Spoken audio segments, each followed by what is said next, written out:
আমি আর পারছি না।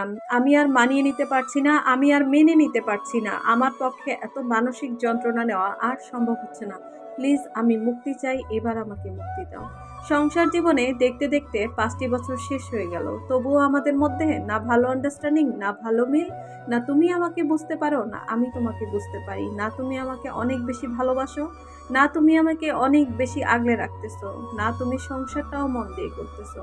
সত্যি বলতে তুমি কি চাও তুমি হয়তো নিজেও জানো না। নিজের মতো চলতেছো, কোনো টেনশন না। ওই বউকে কিভাবে সুখী রাখবা, কিভাবে একটা মেয়েকে বিয়ে করে ভালো রাখবা, ওই চিন্তাটা তোমার ভিতরে কাজই করে না। তাহলে কিভাবে এই সংসার আর কতদিন আমি ঠেলে, ঠেলে নিয়ে যাবো? সংসারটাকে খুব সুন্দর করে নিজের হাতে নিজের মতো করে গুছিয়েছি। এই সংসারের মায়াও ছাড়তে পারছি না, না তোমাকে ছাড়তে পারছি। অনেক ভালোবেসে নিজের ইচ্ছায় তোমাকে বিয়ে করেছি। তারপরেও দেখো আজকে আমি কতটা অসুখী। না পারতেছি তোমাকে ছাড়তে, না পারতেছি এই সংসারের মায়া ছাড়তে।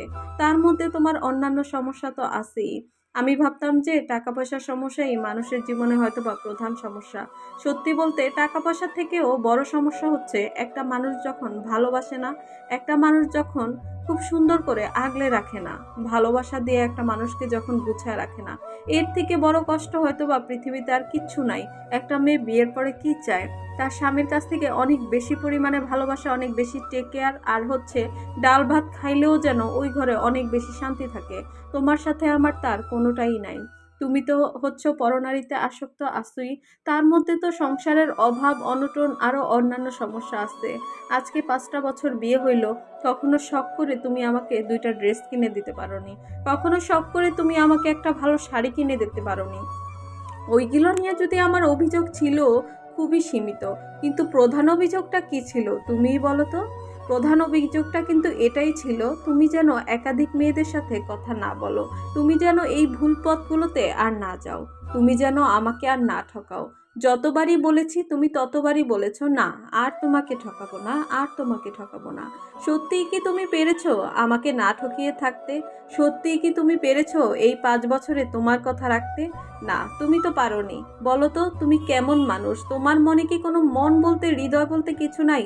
আমার চোখের পানির মূল্য তো তোমার কাছে নাই।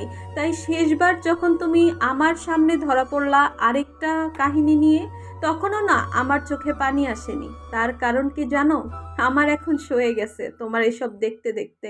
একও তো তোমার পরিবারের ক্রাইসিস তো আছেই, তোমার ফ্যামিলি সমস্যা তো আছে, পারিবারিক প্রবলেমের পাশাপাশি তুমি আমাকে মানসিক যন্ত্রণা দিয়েও ভরিয়ে রেখেছো।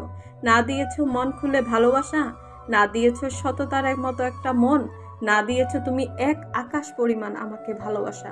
তুমি আমাকে কি দিয়ে আগলে রেখেছো বলো তো? মানুষ একটা কিছু দিয়ে আগলে রাখে প্রিয়।